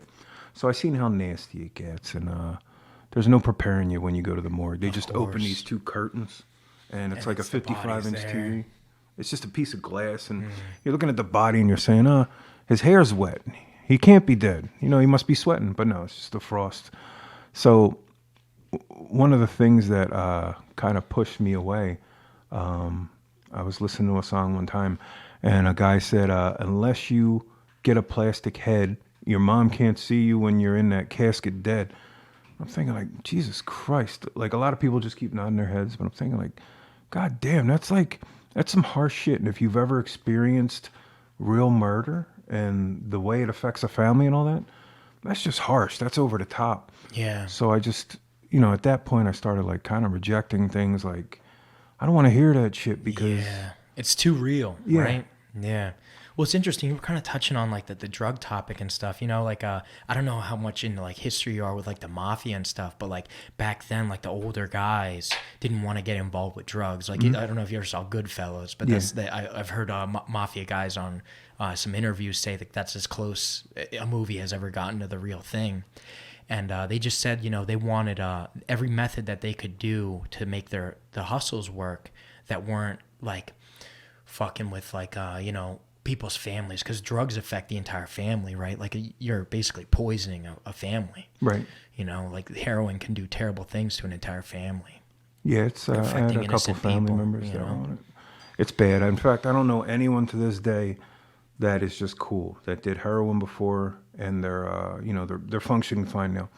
It destroys lives and it destroys the people around you, and it's bad. I had a cousin who his brother came home from jail and seeing him getting high, and he couldn't accept that he was actually like still getting high and seeing it for himself, in person. Yeah. I remember he went over to him and he just smacked him like hard. It was almost like a punch. And I had to go over and get in between him and tell him, like, that's not going to fix nothing. Like, he don't know what you're doing right now. You can't beat the heroin out of somebody. Right now, here's how strong heroin is. Let's really be graphic for a second. Yeah, for sure, man. I'm sure neither of the three of us have. You tried heroin? No. All right, so I had a friend who I knew was on heroin getting high, and I seen him one time, picked him up. He was an old friend. I was on my way to work, and he says, hey, can you stop at that convenience store at 7-Eleven? So I said, all right, cool, no problem. I go in, I get some shit, he gets some shit, I leave and I'm in the car. He's still not out in about 3 minutes. So I beep the horn. Come on, I gotta get to work. What's the deal? And I see him inside talking to the guy at the counter, and he's going like this, 1 second, I'll be right with you. Then another 3 minutes passes, he does the same thing. Finally, I beep, and I'm backing up a little bit. He gets the point that I'm about to bounce and leave him where he's at. He comes out, and he's like, oh, man, I'm sorry. I said, what were you doing? And he says, I was fucking with that dude, man. I was just acting gay. And I'm thinking like, what are you talking about? And then I remember he told me about 4 months before that a lot of the heroin addicts go down South Street and they act gay to get some of the gay guys to buy them their heroin. Which means if you need it that bad, basically there's a thing on this planet called heroin that is strong enough to make us put a dick in our mouth. Now consider this. I'm a straight guy. Yeah. And they're straight too. Yeah. But the heroin's that good, right? No disrespect to anyone else. You know, we sleep with who we want. Yeah. But me, I would never do it. And for there to be a drug, and it doesn't just affect his body differently. Yeah. You know, you're a healthy dude. You're a healthy dude. I'm not. But I'm a big fat dude. But for whatever reason, if there's something I could sniff and put in my body that could one day potentially lead to me putting a dick in my mouth to get high, that's the scariest fucking thing in the world. Think about that. And it really exists. It's not an urban legend. It's not Bigfoot. It's heroin. And if you do it, you can end up with a dick in your mouth. That desperate, man. It's terrifying. It is. Yeah, man. I resonate with that for sure, man. I've lost friends to heroin, actually. Yeah. And it is tragic, man. Like, it's one of those things, like, too. It's, when you grew up in Philly, you know what I mean? I grew up in Reading, so not too far away. Mm-hmm. And, you know, like, there's real problems in poverty. You know what I mean? And for people to seek an escape in that stuff, man, it's just tragic, man. And it's a very complex problem, you know? Yeah, it's scary stuff. It's stuff that can make you rob your mother. Yeah. You can, your grandmom who's always helped you out, you know, you could steal her purse over it. And you know what you're doing is a bad thing. And that was one of the issues years ago. I remember I had friends that used to sell beat bags, fake drugs, and guys would come back and, you know, with guns and try to kill them. And you have to understand, if I'm stealing from my grandma who's always helped me with things, and I feel like a total scumbag, but I have to get high that day, and then you sell me fake drugs and I still don't get high, so I did that for nothing, I gotta kill you. Like, you gotta go. It's just, it's a crazy world, but man, it's super crazy. Have you ever had like any of that stuff kind of like affect like your life besides like your family? Like, did you ever have any like conflicts where someone like came up to you because like, you know, because you were affiliated in the scene, you know what I mean? Because I've heard of stuff like that. We were all one big crew back in the day. I had a situation where my buddy Jay, who also got murdered, I let him move in with me, which was crazy back then, but we were younger, we didn't know better. Yeah. He was dating this girl and he took her car and he was supposed to bring her right back, and he was going for like 3 days. So the girl's mom called me and said, hey, this guy has my car, you know, you got to give it back. And I told her I don't have nothing to do with it. And I understood what she was going through at the time. And I said, I'm sorry. Like, I was mad that the guy would do some dumb shit like that while he was living with me. And he's been gone for like 3 days. So like, what are you going to do? Like, I don't even know where he's at. 3 days, yeah. So I come back from a basketball game like a few days later, and I got my little sister and, hey, turn that shit off, mister. I come back with my little sister, my brother, and a couple friends. And we're just at my apartment. And then someone knocks at the door, and I open it up, and it's 5 pagans. And turns out this girl's uncle was a high-ranking pagan. And the pagans don't fuck around. No, dude. So he's got a double-barrel shotgun. So he, pushes me down, sit down. He's putting it up to my forehead. You know, where is this guy? We're going to kill him. I know you know where he is.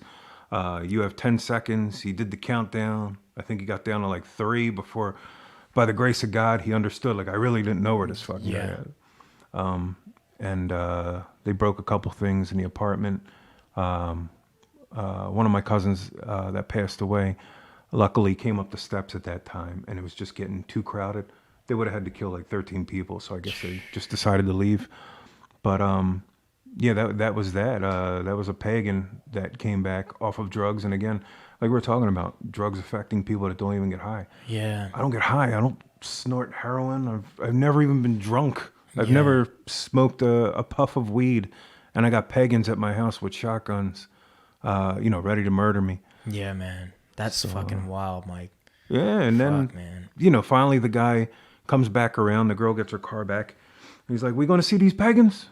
No, I'm not going to see no fucking pagans. Yeah. He wanted to go. I never see them again. He's like, yeah, we're going to load up. I know there's a bar in South Philly and blah, blah, blah. I'm not going to fucking shoot no pagans. I don't, fuck no. I don't want nothing to do with them. He's like, they had guns to your head. And I said, fine. They get a pass. Yeah. I'm not going after no fucking pagans. He's out of his mind. Pagans are dangerous enough if you don't have weapons. Like a pagan, a real one percenter, an outlaw, a Hell's Angel, any of these guys, if you see them in a bar, they don't give a fuck. They'll fight you. But you could be at your kid's communion. And if you have a problem with a pagan, like it's on site. Like you're going to have to fight them in a church, Chuck E. Cheese. Like they don't care where you are. They're just scary fucking dudes. So I just keep my distance and show the proper respect. But the fact that our worlds crossed because this guy was a dishonest person. I won't say too much about him because I love the guy. He's dead now, but it brings worlds together that shouldn't ever connect. Yeah, for sure, man. Well, let me ask you, man, because like obviously, like you were able to break out of that. You're doing incredible things now. You're helping people. You're a powerful like force in a lot of different communities and stuff like this. So I'm just curious, like, what was your first job like growing up? Like, what was your first day job? How did you decide? Like, because obviously you're doing like the freelance, building your own business. Like, you're an entrepreneur now, but like, I'm curious, like, how did you get out? So I was born in the projects. I lived all over Philly. My uncle was a antique collector. So iron sets on your lawn and stuff like that, like the real iron sets, wrought iron, like benches. Yeah. So we would go around and we would steal those, and then we would go to some auction in Maryland. And he'd pay us maybe $100 for every set. And then this golf cart would come down the aisle, and the real quick auctioneer, whatever. And all of a sudden he was selling this shit for like $5-6 grand and giving us like $50 to $100 per set. So that was the first time I actually made a little bit of money.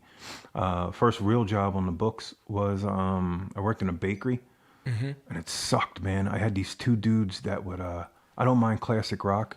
But they were just in the basement, like turning the dough and all that shit. But the one dude was air guitar happy, like, every the time. And I like some of that old shit, but like Kiss, like shit like that, like fuck, man. And I'm just wiping pans and stuff like that. It's funny. Kiss and fucking Ted Nugent. Ted Nugent. Fuck, man. Just every guitar required an air guitar solo. And I quit that, and then I got a job delivering auto parts for $6 an hour, and I got my first apartment off of that. And the dispatcher used to send us out on these long ass like deliveries. He said he was narcoleptic. In reality, he was just a fall down drunk, and he was hitting the sauce hard. Like 7 a.m, he'd smell like bourbon and tequila. Jeez. So he never got fired because he was super tight with the owner. And he a month before that, I had this neighborhood girl said, hey, would you take me to take the IRS test? And I said, absolutely. I was a scumbag. I charged her like $30 in gas money. It was only like 10 minutes away. So we get there and she said, hey, instead of waiting for me, why don't you take the test? So I went in and took the test. Thought nothing of it. Went back to my shitty $6 an hour auto part delivery job. So I'm taking a piss next to my homie one time in the bathroom.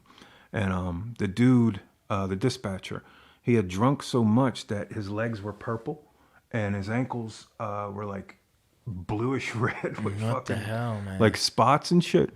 So I'm taking a piss and he said something to me and I said, fuck that guy and his blueberry muffin feet. So the toilet flushes and he walks out behind me. Oh no. Like, fuck, man, I need my shitty $6 an hour job. You could shove her away or whatever. She's a... So they call me in the office and I'm fired 5 minutes later. Damn. So now I got an apartment. I got rent to pay. I come home and the same day my wife told me that the IRS sent me a letter saying I passed the test and I'm starting. And I had the pre-qualifications from clerical experience and all that stuff. So I fit the bill. Man. That's crazy, bro. Like God gave you like a sign. Almost like it was like a perfect series of events. It was same day, and I needed money, so I figured I'd do the 12-week training course, and by then I'd figure out I'm not an IRS guy and get something else. And instead, my brain just started to take to it, and I learned about taxes and, you know, what you can and cannot do on your taxes and how to process forms and all that. And it's been that's fantastic. Where the businessman Mike started getting born. Yo, right there. Yeah, it's been fantastic ever since. It's provided a really good lifestyle, and now I get to do the things that I do outside of regular business. Like I enjoy Photoshop, graphic design, and things like that, and I get to do that for the government now. Oh, wow, dude. That's incredible. It's good money. Yeah, no doubt. So that, you mix in some cage fighting shit and some other business ventures, and I'm lucky. I get to live in the burbs. I drive an Escalade, and life is good. All the kids got what they want. The cat. Yeah. Cat don't have no toys, apparently. Yeah, not enough. So yeah, we have that. You have a grappling promotion as well. I really wanted to ask you about that because I was just doing a little deep dive on you before the podcast, as I always try to do, and I'm curious, like, where did that one start from? So Ground Zero Grappling, we had something before a couple years ago. We only did one show, but again, I got tangled up with Dave Feldman, and magically there was no money left, so we didn't do another one.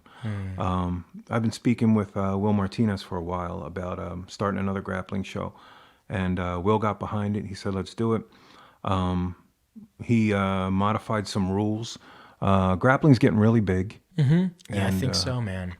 One of the best things about grappling is it's an unregulated sport. Yeah, the commission doesn't crack down on it too much. Combat jiu-jitsu, though, the open palm strikes, they can't do that. They in PA, they'll bury you. You'll never be able to do a show again.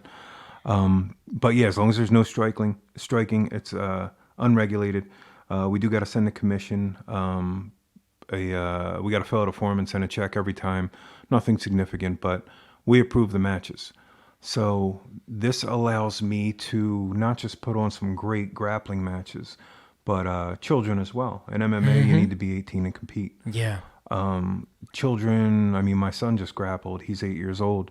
And then the older guys. You got guys that may be like 41, 42. They still want to compete. They can still sell a ton of tickets. But do they really want to deal with the PA commission and neuro exams and stuff like that? Probably not. They just want to compete and take things easy. They're more invested in their schools. Those guys now can be booked, and they can come out of retirement, and you can see, some of these legends again. Plus, we push it and market it kind of in the same fashion. I don't get as extreme as bringing Michael Jackson into the cage with this one. But so the Ground Zero's, the grappling is in a cage. Yeah. Yeah, we have a 30-foot, same size as the UFC, 30-foot cage, and it's plenty of room to do your thing. But I love the opportunity of being able to promote anyone from older folks to kids. I wish I could do it with MMA. I don't want to see kids fighting MMA before they're 18, but yeah, it's so awesome to put a poster out with like 2 8-year-olds and give them their shine. They get to pick their entrance music. And 100%, man. My son grappled a kid, and it was just like being in an MMA fight. They picked their own entrance music. Yeah. They came out. They got their own posters for social media. A lot of people don't do that. A lot of people just put like a stupid list with names that are competing against each other. Yeah. You can't do that. Promoters got to promote, and a lot of times they forget that. You have to do that. You can't be lazy. A lot of promotions use the same template for every poster they put out. Like, hire a Mike Bickings or somebody like that. Just switch your themes up. Excite people about paying you for your product. And a lot of folks don't do that. Everything has to be new, and it has to be every show. For me, sometimes that's a little stressful on my brain. Yeah. Because CES may have a new show. Just last month, I did CES MMA, CES boxing, and then CES had a junior tournament, the Rocky Marciano tournament. And they're awesome people. I love working with them. But at the same time, RDR Promotions had a boxing show. USKA, Gary Grant, had a kickboxing show. Plus, I had an Art of War show last month and now this month. So that's 8 different posters I got to come up with. They all have to look good. None of it could be cheesy, like Microsoft Paint looking shit. It has to be professional. But it's a lot. It's a lot on my brain. But I'm not complaining. I'm a big goon. I'm 6'6", 300 pounds. I could be in Home Depot moving lumber on my back or something. Yeah. Instead, God gave me these weird multimedia skills to be able to run shit off and make money from my brain. So I'm very happy where I'm at in life. Yeah, man. I think you put out an incredible product, man. I appreciate it. Yeah, I think like your way of life proceeds, like it shows up in the things that you're involved in, man. Can you tell me a little bit about like the Bickings Promotions? Like obviously you're also fortunate enough to team up with your wife on a lot of this stuff. I think that's beautiful, man. Like how do you make a relationship where you can get married to like a business partner? I bet that's a interesting dynamic. You know what I mean? My wife is she's awesome, but a lot of times she's fiery. She's my pit bull. I'm a softie with a lot of shit. A lot of times my wife will tell somebody, no, you're not doing that. You're not getting over on this or whatever. And then we got Jillian, who's cut from the same cloth. Jillian's awesome as well. So yeah, I feel like I got like two pit bulls in front of me. Back in the day, my wife wasn't as in tune with the music thing as I was. We got to do some fun stuff. On the Rock the Bells tour, she got in an argument with Pharoah Monch in an elevator one time. That was pretty nasty. But she, for the most part, she was cool. Sometimes these rap dudes would come over and she'd make dinner and all that. But she wasn't as into that as she is the MMA. Now the MMA has turned into a real business. All of a sudden, like, you know, we're making money with it and we're doing things with it. I've been able to, I bought her a car cash. Spent $45,000 on a birthday present for her. She understands the significance of what's going on and what can be accomplished. So she treats it like a job, which is awesome. My brother Danny and his kids set up the chairs at the events. Everything's done in-house. Yeah. Yeah, even the shirts, right? Like you were just showing me your screen printing press and everything. Like you cut the vinyl, you print in the posters, man. You really take a full responsibility of the whole thing, man. There's something to be said about that too. You're making sure your hands in every piece to make sure the quality's there, you know? Yeah, and it's kind of my OCD. I gotta oversee that and make sure people are getting like quality shit. I've had one person since we've been selling shirts that got back to us and said, hey, the vinyl came off. And that was like 4 shows back. One person in the history of everything. And it was just embarrassing for me. We made shirts the same day, sent them out the same day. I think we overnighted. But whenever anyone comes to an Art of War show or buys shirts or, you know, anything, Ground Zero, anything I'm affiliated with, everything has to be top notch because all you need is one person to feel like they were cheated out of something. And that's where it gets ugly, but it's just putting your top effort in everything. I got my Aunt Chris that does the merchandise. She's real savvy. You know, she'll cut deals on the spot and, you know, whatever, 2 for $30 today, or I don't know, things that I can't do. So I'm lucky enough to have people in my life, our girls that work the shows. I just got a real good team and we're all family. Yeah. And they're also my eyes and ears. Yeah. Like when we were getting robbed at the 2300 arena. Oh, no. These are the people that were telling me like, hey, you know, you got to watch out for these people. They're scumbags. So. What happened there? Can you tell a story? Yeah. Well, after every show, Dave Feldman was getting us at the 2300 arena. Oh, that was with the Feldman thing that you were saying. I didn't realize that was at the 2300. I was working with another guy, and the guy wasn't paying me like he should for everything I was doing. I was matching all the fights and doing all the social media buzz and all that, and he was pretty much showing up.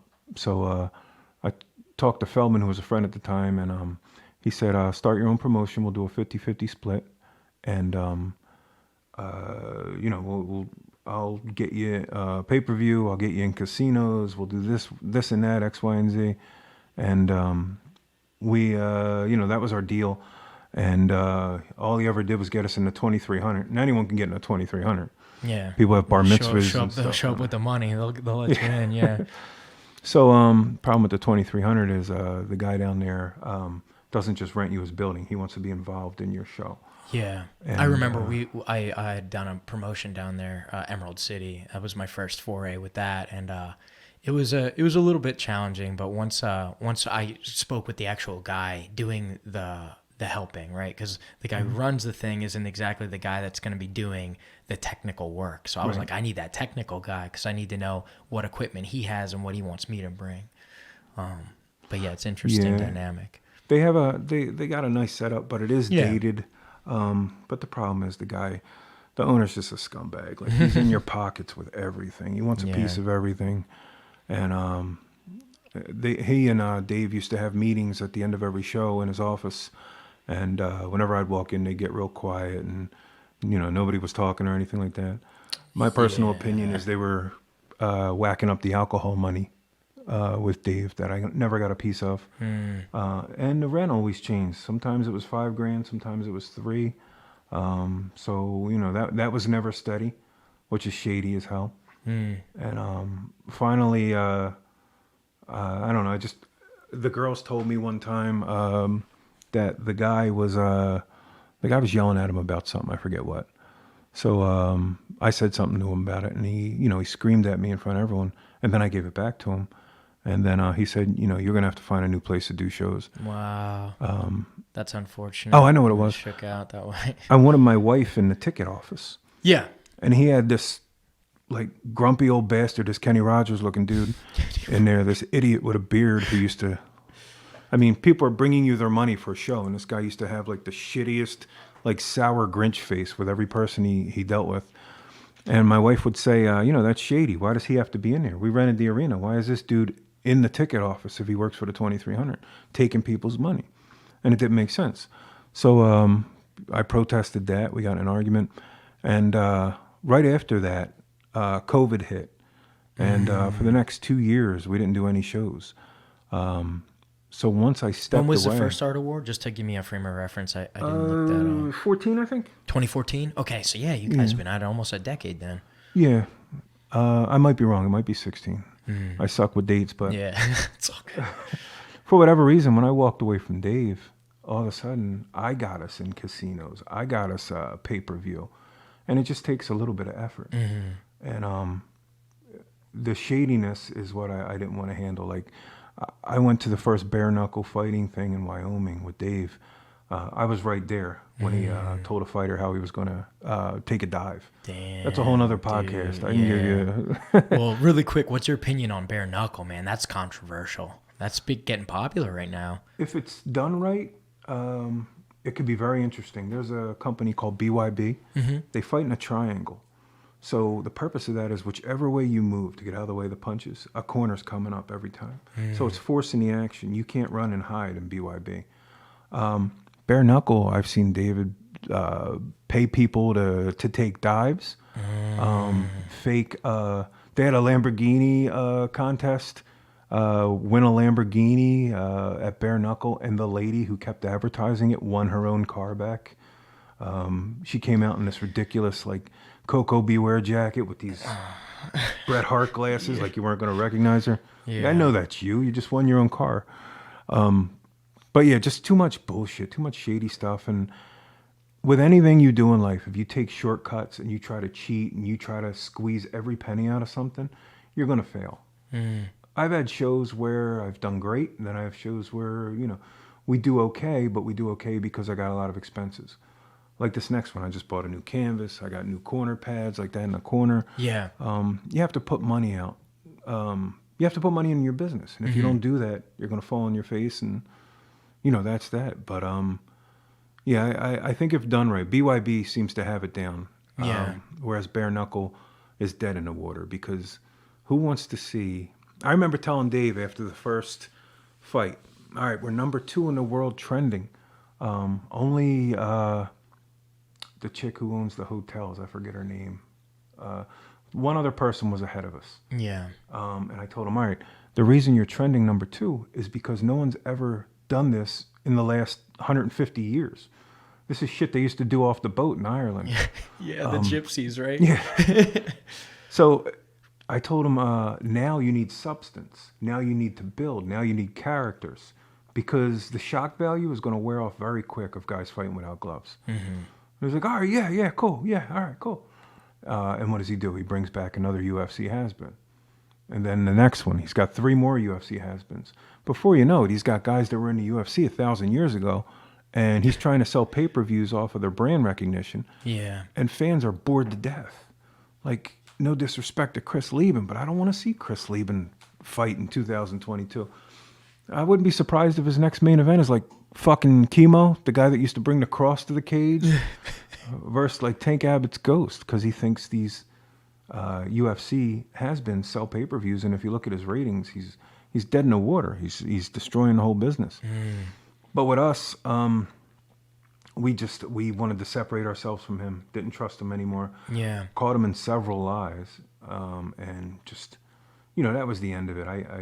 I love what I do, but I'm never gonna get in any trouble with any commissions with this guy fixing fights and weird shit and be affiliated with it. I can't do it. Yeah, 100%, man. I respect that, Mike. That it takes a lot to like admit like a lot of that stuff, man. Like a lot of people won't say things like that and drop names, but it's important. I remember some of my favorite musicians that I've had on my show would talk all about the venues that just rip off local musicians and stuff like that, man. It's important to get these things out there. You want to make sure the brand you're fighting under or even working with stands up with your values, you know what I mean? And I'm always with that. Like even the sponsors, it's all people. I know all the business owners that are my sponsors, you know what I mean? And I try to be close friends with them, They got to make money. Like we understand that, but from what I was told by Feldman personally, the 2300 arena, every time we would fight, would make between 35 to 45,000 in alcohol. Whoa. First of all, how the hell would he know that? That's a crazy number, dude. I would never have guessed that. Well, our crowds, Johnny Garbarino, his crowd, they're ballers. They come out, and you don't see any of the Garbarino crowd buying a $5 beer. I don't drink, but I walk by guys and they got cups of like neon blue shit and fancy stuff. I don't even know what it is, but I know it ain't on the dollar menu. Yeah. So on the dollar menu. They kill it though. They that's a great crowd to have for your alcohol. No doubt. So for someone had to have been getting a piece of that. And if they weren't, then this guy should have watched his mouth, and maybe we'd still be in there, and he'd be doing a little bit better than fucking Battle of the Bands on a Saturday night. For sure, man. I hear that, dude. All right, cool. So we're approaching like an hour and a half. Sure. I'm enjoying myself. If you want to split or do anything, like we can definitely cut it whenever. I definitely wanted to touch on a couple more things though before we start wrapping anything up. Really quick, if you could just tell the audience, I don't know how many people are watching right now, but Mike's gonna be very generous with us. He's gonna be giving us some tickets away. Sure. So let's talk a little bit about the event coming up here next weekend. Next weekend at one of my favorite arenas. This is the Newtown Sports Training Center. It's at the NAC. I love it in the summer. We did a show last summer. The pool open, right? Yeah, the pool's open. You got girls in bikinis, a water park. It's first class. The place is gorgeous. Yeah. The owner, Jim Worthington, is awesome. He's allowed us to come in and do some shows. That guy's fantastic. Yeah, I'll say that was the first time I met you as well. And the guys over there, the technical team, were very helpful as well. Yeah, I'll say they're very easy to work with. And Doug Sharp's our point of contact, and Doug is fantastic. There's nobody easier to work with. He tries to accommodate everything. So my favorite place to do shows in Bucks. So December 10th, that's next Saturday. We got the number one fighter in Pennsylvania, John Garbarino at 185. He's got a monster in front of him. David Burke, the number one fighter in New England. That will not go the distance. Somebody's going to get stretched. Yeah. Well, you said they're both kind of like knockout artists, right? Yeah. First round, a lot from this David Burke from New England. Yeah. I can't wait. I've gone to sleep every night, and I always like picture how it's going to play out in my head, and it's just such a crazy fight. But then we got Eddie Alvarez coming back for us. Yeah. We got Fabiana Josa making her debut. Where's she fighting out of? She is from NPR. Okay, nice. And she's a sweetheart, very nice girl. But I'm told that this is her first fight. I'm told that she hits a switch and she turns into a serial killer. So yeah. She's fighting Laura I'm going to murder her name. Turveski or Tur. She fought for us before. She's a sweetheart too. Two nice girls that are going to beat the hell out of each other. Yeah. We got Caleb Lindenbacher. He'll be back. He's fighting a Daniel Gracie fighter. That's good. And then we got Brandon Bohannon fighting for the 125 title. Main event is going to be Kamzayev. I want to make sure I'm saying that right. Turpel Kamzayev and Sean Stefanelli. So two really good ground fighters. We're going to retire Joe Bodybags number, put him in the Hall of Fame. That's awesome. Yeah, it's going to be a fantastic show. So what we're going to do on behalf of the B.O.A.T podcast, we have 3 sets of tickets, 2 general admissions, and you can work them out however you want to disperse them. Yeah, definitely. So if you guys are commenting out there, resharing everything on Instagram, making sure you're tagging Art of War and BradElBard on Instagram or any other socials, I'll keep an eye out for that, and I'll make like a digital raffle. I'll make some numbers, and we'll go live, and I'll announce the winner tomorrow, and I'll tag you guys, of course, as well. And fortunately, I'll be at the event because Mike's so kind as to let me and Eric Naples do another fight companion at the event. So if you see us there, say what's up. I'll have some stickers and stuff like that. It's going to be a great event, man, as always. I think it's amazing that you're able to build something so legitimate in Pennsylvania when, like we were saying, like it's not exactly the easiest place to do MMA, like striking. Like commission is... can be difficult to work with from people I've heard. So like you're actually one of the only people that say, like as long as you come in with a level head and you're reasonable, it can be a decent experience. I'm a Serb fan. A lot of people don't like the commission or have issues with them. But again, if you're not a dick with the commission, if you take things as an adult and get a fight turned down, fine. And he's never done anything unfair to me. Yeah, that I can recall. So I'm a Serb fan, and I'm not kissing ass. I think he's out of here in a couple months. I believe there's some rumors about him retiring. So for whatever reason, he made his mark, and I wouldn't mind if he stuck around another 10 years. But I like the guy. Yeah, for sure, man. Let me ask you really quick as well. So you're putting out tons of the actual promotional materials and stuff, but I was fortunate enough. Killer Mike and a couple of the champs came and sat with us last time and did like some post-fight stuff, and I felt your belts, dude. These are premium. Where do you get those done, man? Pakistan. That's I sick, wish I had dude. some cool place I could tell you that super trophy store.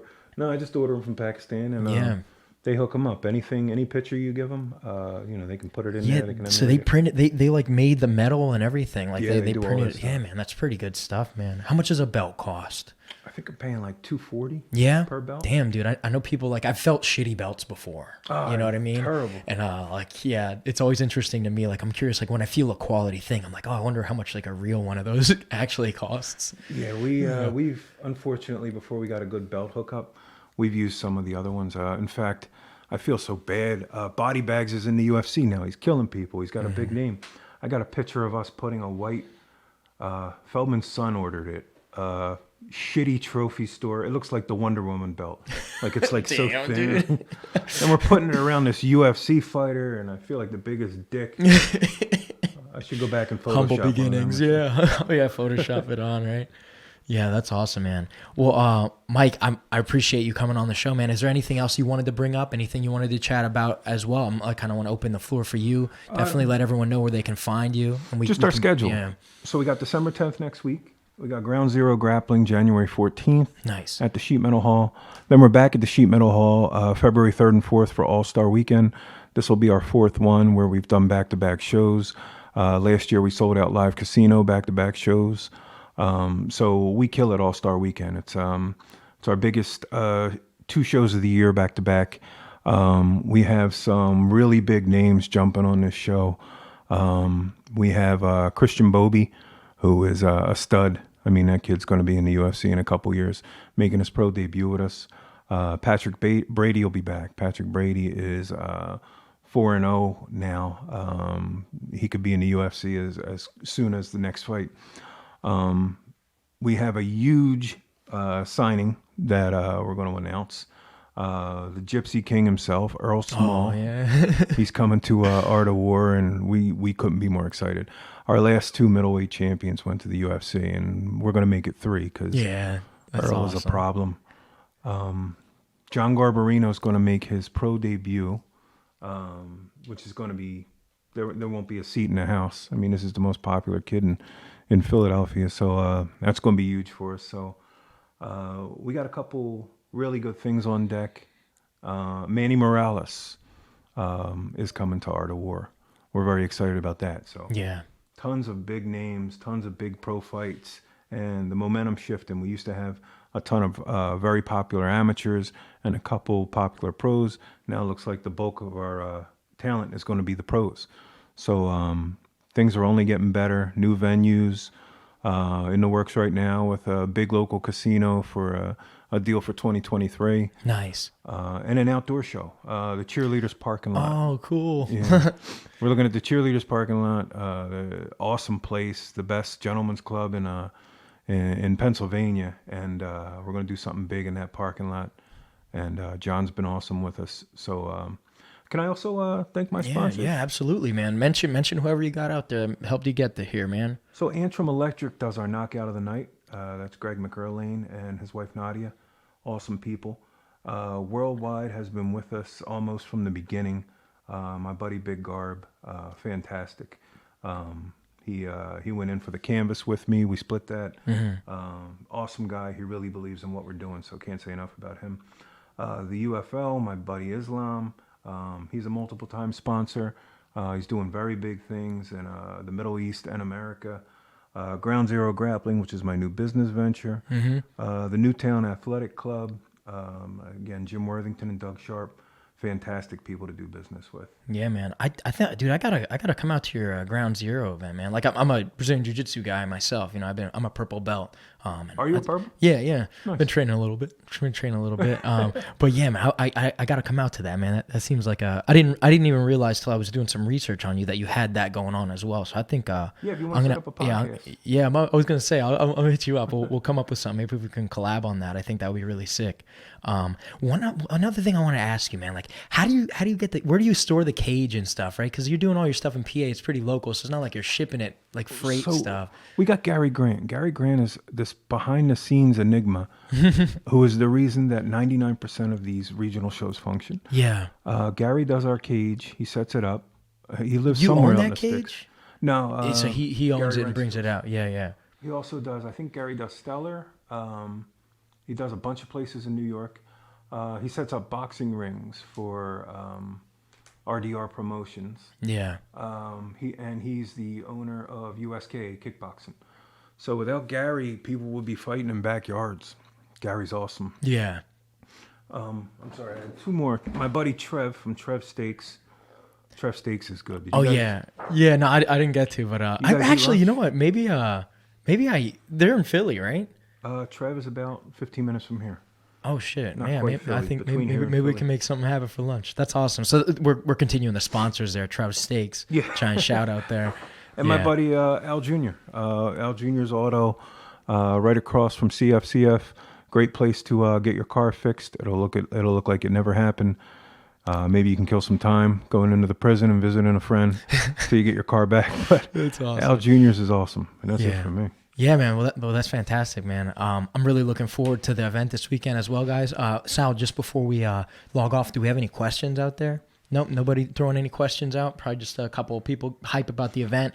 I'm excited, man. It's going to be a really fun event, and I can't wait to get out there with you, man. So thank you for coming on the show, Mike. Fantastic. Thank you so much. Take care, everybody. Cool.